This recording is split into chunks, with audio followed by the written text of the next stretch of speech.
जनवादी पार्टी के तत्वावधान में घोसी विधानसभा में इस हो रहे कार्यकर्ता सम्मेलन की अध्यक्षता कर रहे जनवादी पार्टी के राष्ट्रीय कार्य समिति के सदस्य श्री विंध्याचल चौहान जी, हमारे साथ मंच पर बैठे जनवादी पार्टी के वरिष्ठ राष्ट्रीय उपाध्यक्ष जे.आर. बालक चौहान जी महंत जी, राष्ट्रीय महासचिव एवं शब्दवेदी सेना के राष्ट्रीय अध्यक्ष श्री पवन चौहान जी, प्रदेश अध्यक्ष श्री धर्मराज चौहान जी,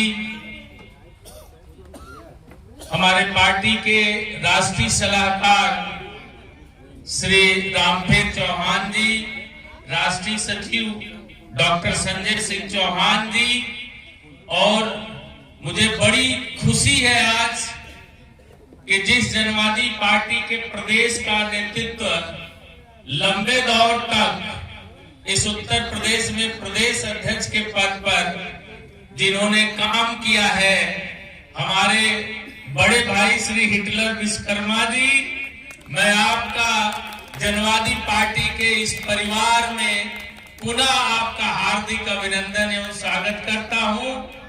और मैंने संकल्प लिया है कि पूर्व के जितने भी हमारे बिछड़े साथी हैं, सबके यहाँ जाऊंगा, सबसे मिलूंगा और जनवादी के इस मिशन को आगे बढ़ाने में सबका सहयोग और साथ मांगूंगा।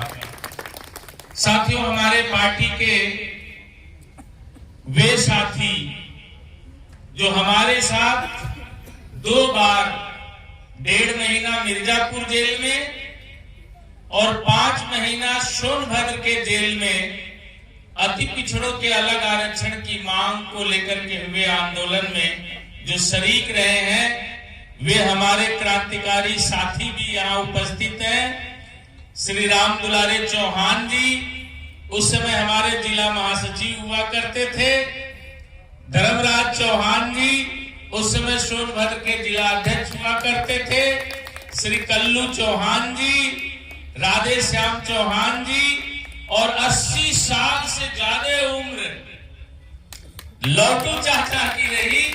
यही हमारे लिए जेल में हम लोगों के लिए संबल थे। एक तरह से हम लोगों का जब भी कभी मन मायूस होता था तो हम सब लोगों को साहस देने वाले कि हम 80 साल में समाज के लिए जेल काट सकते हैं, तो निकल करके 80 साल में फिर अब जनवादी के लिए इंकलाब बोलने का काम करेंगे। हमारे राम बदन भाई साहब, उनकी भी उम्र 72 साल है। बड़े ही जुझारू संजय चौहान, हमारा युवा साथी धर्मेंद्र चौहान, ये सब लोग जेल में इस समाज की लड़ाई को आगे बढ़ाने के लिए रहे। बहुत सारे हमारे साथी, मुझे याद है इस मऊ जिले के 15 लोग जेल में थे जब हमारे उस समय पार्टी के राष्ट्रीय प्रवक्ता हुआ करते थे रजनीश भारती, किसी बात पर वहां का मऊ का डीएम जनवादी का मजाक बना दिया था। लोगों ने मुझसे कहा कि डॉक्टर साहब डीएम सुन नहीं रहा है, तो मैंने कहा सुना दो।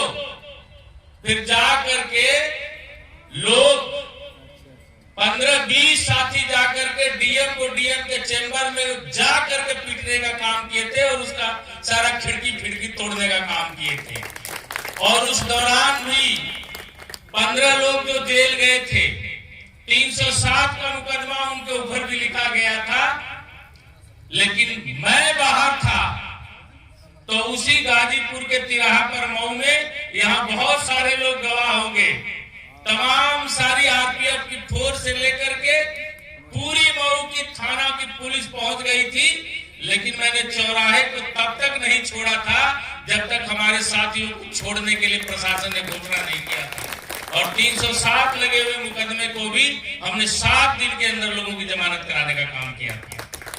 साथियों, इस मऊ जिले के लिए जनवादी पार्टी और जनवादी पार्टी के लिए मऊ जिला हमेशा से एक संबल रहा है। मुझे वो दौर याद है और इस मऊ जिला ने हमेशा इस बात को महसूस किया है कि सबसे बड़ी आबादी चौहानों की इस मऊ जिला में, लेकिन मऊ जिला के बेटा को कभी विधायक और सांसद बनने का मौका नहीं मिला। दूसरे जिले से लोग आकर के यहाँ विधायक बनते रहे, मंत्री बनते रहे और यहाँ के समाज के ऊपर जब भी जुल्म और जाति पड़ी, लोग हमेशा उन जुल्म करने वालों के साथ खड़े रहे, कभी समाज के लोगों का आंसू पोंछने का काम नहीं किया। मैं आज उस घटना का जिक्र करना चाहूंगा। इस समय भी वो कैबिनेट मंत्री और उस समय भी वो कैबिनेट मंत्री थे और मधुबन विधानसभा से वो विधायक थे।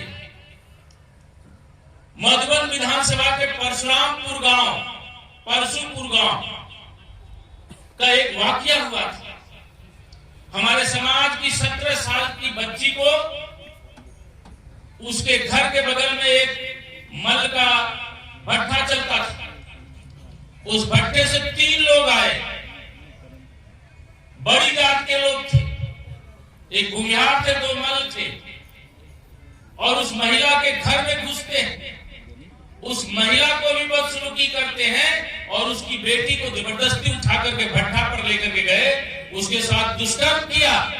उसके बाद उसकी हत्या करके उस बच्ची के घर के सामने ही शीशम के पेड़ पर उसके शव को लटका दिया और 30 दिन बीत गए। जिस विधानसभा का हमारे समाज का बेटा मंत्री है, जिस विधानसभा में हमारे समाज का बेटा विधायक है, 30 दिन हो गए, उस महिला के बलात्कार और हत्या का एफआईआर मधुबन थाने में नहीं लिखा गया। और जिस दिन उसका बाप एफआईआर कराने गया था, मधुबन का थाना अध्यक्ष उसके बाप को 2 डंडा मार करके पूरे थाने में झाड़ू लगवाया था और उसको इतना डरा दिया था कि दोबारा उसकी हिम्मत नहीं हो रही थी कि थाने में जाकर के अपनी बेटी के ऊपर हो रहे जुल्म के खिलाफ वो एफआईआर कराए। ये बात जब मुझे मिली थी, मधुबन के हमारे शिववर्धन प्रधान जी प्रदेश सचिव हुआ करते थे, मुझे फोन किए कि डॉक्टर साहब हम लोग बाजार में सर उठा के घूम नहीं पा रहे हैं, सारी बिरादरी के लोग मजाक उड़ा रहे हैं कि चौहान का मंत्री और सांसद विधायक रहते हुए भी चौहान के बेटी का बलात्कार करके हत्या कर दिया जाता है, उसका एफआईआर भी नहीं होता, हम लोग कहीं मुंह नहीं दिखाने पा रहे हैं। फिर मैं गया वहां पर, उसके माँ बाप से मिला, डीएम का घेराव किया, एसपी का घेराव किया, लेकिन दबाव मंत्री जी का इतना था कि उसके बावजूद भी एफआईआर नहीं हो पाई। मैंने मऊ से और प्रदेश के 100-200 कार्यकर्ताओं को लखनऊ बुलाया और इसी दारा सिंह चौहान के आवास पर मैंने बवाल करवाया, उनकी नेम प्लेट तोड़वाई, उनका गेट तोड़वाया, उनके घर में अंडा और टमाटर फेंकवाया और लखनऊ की सारी मीडिया जब आकर के अखबारों और टीवियों के चैनलों पे चलने लगा, तब मुख्यमंत्री संज्ञान में लेता है, उसके बाद जाकर के उस बेटी का एफआईआर होता है। और हमारे 13 साथी पूरे रात जेल में रहे, उस दिन अरेस्ट होकर के गए थे, तब जाकर के उस बच्ची का एफआईआर लिखा गया था और 302 का और 376 का एफआईआर हुआ। सारी चीजें लाइन पर आ गई और फिर यही मंत्री जी उस परिवार को दबाव में ला करके डीएम के यहां बैठा करके समझौता कराने का काम किया। साथियों, कहां है सम्मान और स्वाभिमान? जिस समाज के मंत्री और विधायक और सांसद रहते हुए हमारे समाज की बच्चियों का बलात्कार हो जाए और वो खड़े होकर के आवाज भी ना उठाने पाए, तो ऐसी राजनीति का लानत है और ऐसी विधायकी और सांसदी का लानत है। साथियों, ये घोसी जिला, ये घोसी विधानसभा का मैं जिक्र करना चाहता हूं। यहां से सांसद दारा सिंह चौहान थे, मंत्री फागू चौहान थे। हमने तय किया था कि मऊ का जिला पंचायत अध्यक्ष का चुनाव इस बार हम लड़ाएंगे और जनवादी पार्टी से जिला पंचायत के सदस्यों को लड़ा करके हमने 4 सदस्य जनवादी पार्टी से जिताए और हमने जन समर्थन जिला पंचायत सदस्यों से मांगा। स्थिति हमारी बन गई कि हम जिला पंचायत अध्यक्ष बना सकते हैं। इन लोग उसको नहीं बचा पा रहे। जिस दिन वोट पड़ने वाला था, इस जिले के सारे बसपा की सरकार थी, इस जिले के सारे जिला पंचायत सदस्यों को अपनी कार में बिठा करके दारा चौहान और फागू चौहान वोट दिलवाने जा रहे हैं। नहीं चाहते थे कि सुनील चौहान यहाँ का जिला पंचायत अध्यक्ष बने, नहीं चाहते थे कि यहाँ मऊ का बेटा कोई जनप्रतिनिधि बने, किसी संवैधानिक पद पर जाए। मुझे पता चला कि सारे सदस्यों को जबरदस्ती प्रशासन और डीएम मिलकर के मंत्री जी अपनी गाड़ी में बिठा करके लेके जा रहे हैं। हमने डीएम को फोन किया, एसपी को फोन किया कि अगर मंत्री जी की गाड़ी कचहरी परिसर में घुस जाएगी तो मऊ जिले में इतनी आग लगा देंगे कि तुम बुझा नहीं पाओगे, तुम्हारी कचहरी भी नहीं बचेगी। और जैसे ही मैं फोन रखा, एसपी दौड़ता हुआ कचहरी के गेट पर आया था, डीएम दौड़ता हुआ आया था। मंत्री जी कहीं घुस न जाए और जाकर के कचहरी के गेट पर मंत्री जी को रोक दिया, गाड़ी को रोक दिया, कोई नहीं जा सकता, सिर्फ जिला पंचायत सदस्य जा सकते हैं। और निष्पक्ष चुनाव कराया।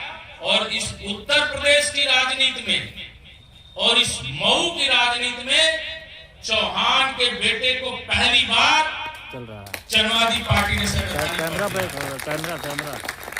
मंत्री विधायक उस समय हुआ करते थे, लेकिन कभी जिला पंचायत का अध्यक्ष मेरे समाज का कोई व्यक्ति नहीं हुआ। साथियों, अब वक्त आ गया है। आपको मैं राजनीति की एक थोड़ी सी गूढ़ बात बताना चाहूंगा।